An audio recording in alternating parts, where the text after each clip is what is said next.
Hello and welcome. You're watching to India Speaks on NDTV 24/7. I'm Amitabh Revi. Delhi is the most polluted city in the world. That's according to the WHO in 2014. It's been over a year since then, and what have we done? A joint Boston-Delhi survey said about 3,000 people die prematurely every year in Delhi because of high exposure to air pollution. Well, now, at least 10 cities across the country will be able to monitor air quality in real time. It's called an air quality index, and the aim is ultimately to reach maybe 66 cities. These are in fact the live figures that you're seeing on air quality index for the Dwarka area in Delhi, and it's showing that the overall level is 251. The objective, I think, is to simplify the air pollution figures so that everyone can understand them. There are several figures that are being looked at there, and the worst parameter is being considered. So this is the Dwarka area live figures coming on the air quality index there. What do these numbers really mean? Will they make any difference in terms of policies, both in government and individuals in our cities, and how will all this change to make our air safer for that? We'll be going across the country to get voices live. We're also joined by Shireen Bethel, is a research associate with the Center for Science and Environment. Thanks so much for coming in.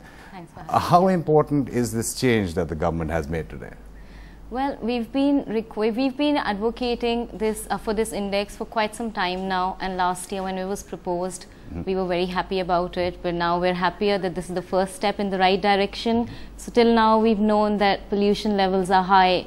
We experience it in the form of allergies, in the form of discomfort, breathing troubles, and so on. But that's what we know at the moment. But now that this index has been launched, every day we're going to know how unsafe our city actually is. Can you simplify for our viewers what exactly is happening? We're bringing up again, I think this is Dwarka again in Delhi, and that's the color code there. Right. Green, of course, is extremely safe. It's the safest, and dark red, the one that you see at the bottom, is the worst. So that is a severe category, which in other countries would mean that the schools need to shut down, they need to close their factories, they need to put restrictions on their vehicles and so on. So this is like the... So, for example, these figures for Dwarka, I would say they are poor. Yeah. They're looking at various figures and making it simpler for people? Yeah, they're trying to make it simpler for people. This is giving you the air quality index that they're showing is for the worst parameter at the moment. So it's going to give you a value, and it's gonna simplify the number for you. Right at the moment, people do not understand, like if it shows a PM 2.5 value, or if it shows an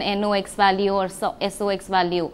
We don't, not everyone understands. It's only a person who's been dealing with these numbers on daily basis who knows what this means. But now that this index is being launched, so it's going to tell the people every day that this is the color, this is how the quality in your area is at the moment. So a person will at least be aware. That's just the beginning. I'm not saying it's the best. That's what you said in the beginning as well. This is the first point. It's the very first step. We're happy, but this is not satisfactory, because this just tells you that you're unsafe, but this does not tell you what you have to do next. So this what is do we where have to do next? This is where it needs to be complemented with an action plan. Like I said, I'll give you an example of Beijing. We're always comparing Delhi's pollution levels with Beijing.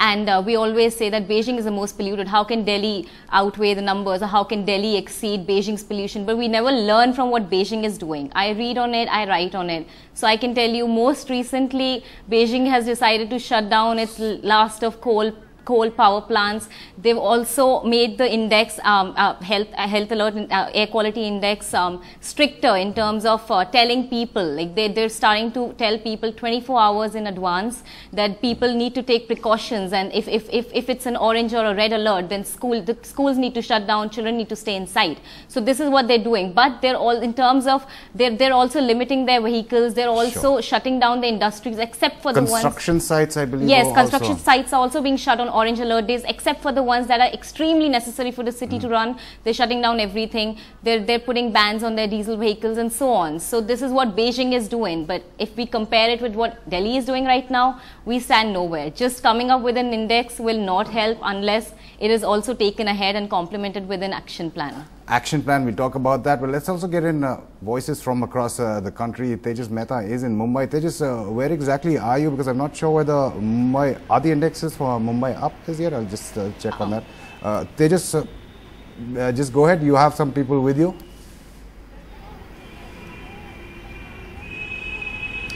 Right, I mean, Vishnu, Mumbai is lucky because we have the Arabian Sea right beside us, and that really whips up and cleans up the air, especially in the evening. Not only does it cool down the city, it also cleans up a little amount of air. But still, the pollution levels are so high. And joining us are two people from one of the two most polluted areas in the city of Mumbai, in the central eastern suburbs rather, Mulund and Dombivli. Tell me, both of you, do you think this is a great move, or much more needs to be done about live, accumulation and collection of data of pollution? And what are the biggest pollutants in your area?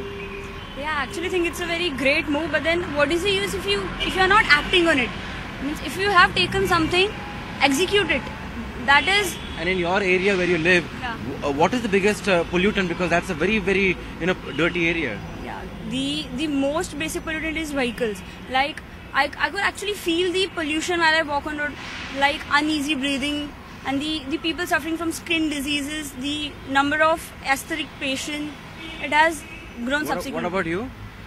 It's like I live a place where there's a lot of unplanned construction things. There are a lot of construction things that's happening right over there, and the way it's happening, it actually you can feel that it's kind of very pollutant. There are a lot of people who are older and younger in your house, they are the ones suffering. Yeah, they are the very delicate people, and they suffer a lot. We had a really asthmatic epidemic kind of thing that just recently happened in our area. So yeah, it clearly shows that how the pollution rates have been increasing. But now the time is to act and do something about it. Yeah, exactly. I get it. Like the way the government has taken a move, it's good. But what's the use if you don't execute a move? You should be acting rather than just speaking about it. Right. So yeah, it's time for action and rather just not speaking. Yeah, I think Amitabh, this is the same story across the board, across anything which the government or really India does. That it's great to have plans and new moves and suggestions, but of course, what is the action plans to resolve the issue? Right, actions speak louder than words. That's exactly what Shirin was pointing out. Let's go to Lucknow. Nia Masi is there. Nia, I can see here the three areas in Lucknow. Well, actually, Talkatore District Industries doesn't have any data available. Lal Bagh in West Lucknow has a figure of 97 on the AQI, which is satisfactory. It's in the green. And Central School is 103. It's a yellow, which is a moderate.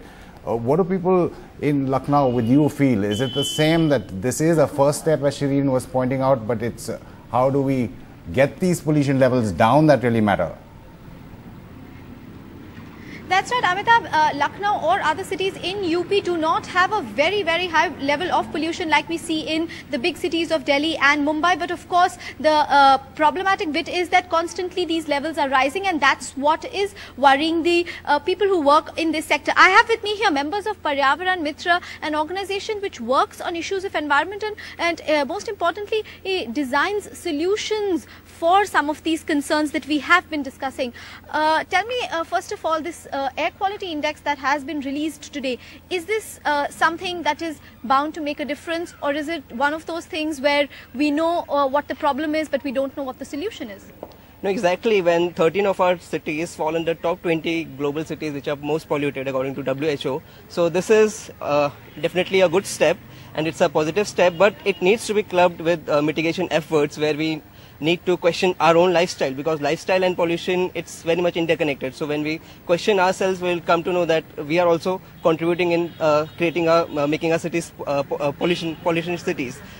First we need to question ourselves, and then we need to go back to our traditions. As our PM today he said that we need to go back to our traditions and we need to look for solutions that can help in making our cities pollution-free cities. But what can the common people do? How can we contribute towards lessening some of this? Maybe like in our own state, our CM Chief Minister has started promoting cycles. So like in a week, we can choose one day where we do cycling. When we don't require electricity, we need to switch off those electricity. And through these efforts, we can definitely conserve our Right. So environment. those are some of the solutions that we can perhaps look at. You also had some interesting observations and methods of creating awareness about this. What would some of those things be? Can you tell us? Some of the things that I wanted to talk about was because most of our cities now are moving towards metro towns, and they are coming up with the metro stations and metro rails. And something that we've seen with other countries is that when they introduce metro stations in cities, they also introduce cycle sharing, a concept where you just go, you take a cycle, rent a cycle and go to the metro station, and from there you reach your destination. So you don't need a car or a bike for that. So in that, if something like that is introduced, So that's one aspect. Yeah, any that's one any aspect. other things that we can learn from other countries? Other things that we can learn from other countries is you have to do it indirectly as well sometimes, because like in a country like Brazil, they have tried to introduce concepts like the healthiest city in the country, where people are told that they should jog and cycle more so that they get more healthy. So in a way they're actually telling people not to use their vehicles and instead cycle and jog and be more healthy, but they're also solving this problem of pollution. So that's an indirect approach, and I think in a country like India that might work a lot better than rather than strict measures by banning cars or something like that. Yeah, straight away telling people to decrease pollution. Maybe if we take an indirect approach like that, it might work better here. Right, Amitabh. So as you can see, people here who work on issues like these say that for India, perhaps an indirect approach may work better rather than using strict and harsh measures, which may be hard to implement as well in our cities.